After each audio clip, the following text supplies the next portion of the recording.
Mesdames et messieurs, parlons peu, parlons bien, parlons football.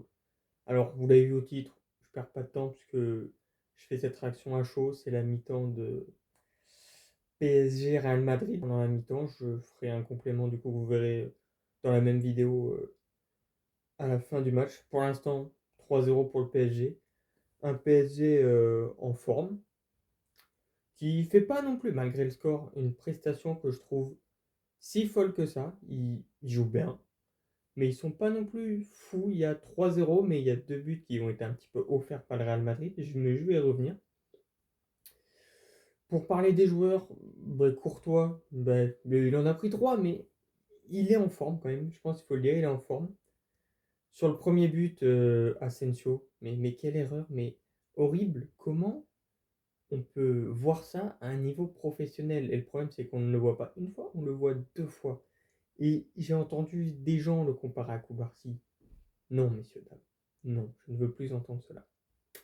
Ensuite, donc 1-0 sur cette première erreur de Asensio. Horrible. Deuxième, Rudiger, 2 minutes plus tard, qui fait un double contact tout seul, qui s'auto-dribble. Tu ne sais pas ce qu'il fait, mais il le fait très bien. Alors, à ce moment-là, ce bon cher Ousmane Dembélé en profite, récupère le ballon et va le planter au fond sur une belle action. Il la place bien, Courtois ne va pas la chercher. Tant mieux pour Ousmane, 2-0.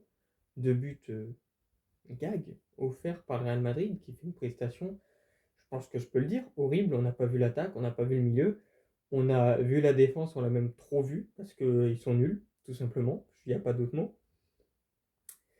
Le marquage défensif de cette défense, il va falloir en parler. Il y a beaucoup d'actions sur des transversales ou simplement Vitinha qui fait une passe, je sais pas, par exemple à Désiré Doué, qui a pas de défenseur sur lui. Il a le temps de faire son petit contrôle, s'orienter, se prendre sa tasse de thé, puis enfin, t'as Rudiger Asensio qui se jette sur lui comme des bouchées, ou alors Chouameni, on l'a vu, qui a fait un sacré tac quand même, qui aurait pu mériter rouge. Mais bon, ils en prennent déjà trois. Je vais pas alors. J'ai pas envie de plus les enfoncer que ça.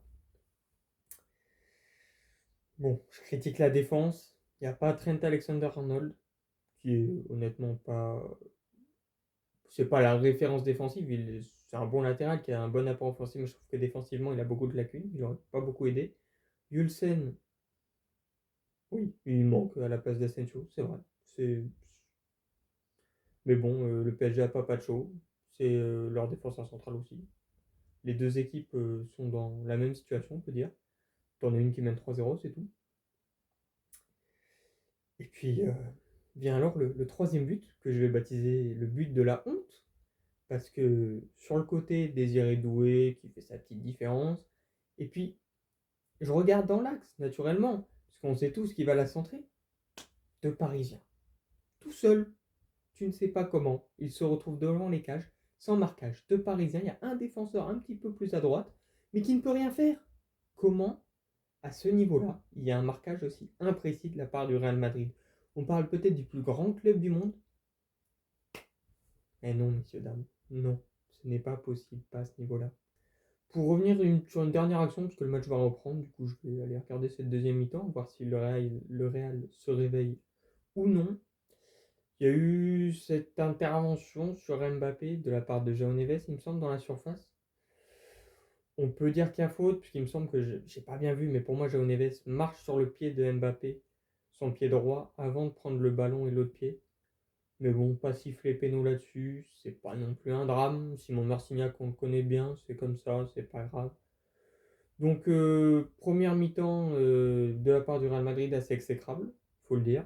Ils sont pas bons.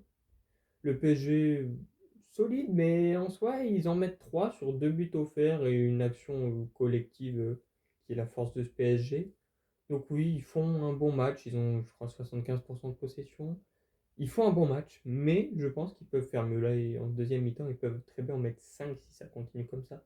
Et qu'ils augmentent juste un petit peu le niveau de jeu en attaque, même si j'aimerais bien que le Real se réveille et relance le suspense. Ce qui n'arrivera pas, je vous arrête. Et on va se reprendre de tout de suite. Moi, je vais regarder la seconde mi-temps qui s'apprête à commencer. Et débrief de la seconde mi-temps tout de suite pour vous. Eh bien, la seconde mi-temps vient de se finir à l'instant. Simon Marcignac a abrégé les souffrances du Real Madrid qui comme je l'ai annoncé pour vous quelques secondes plus tôt, Real Madrid, ils ne se sont pas réveillés, c'était évident.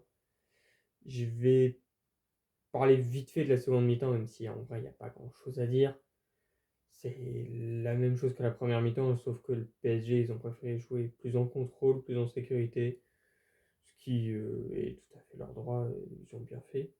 Ils ont géré leur seconde mi-temps parfaitement.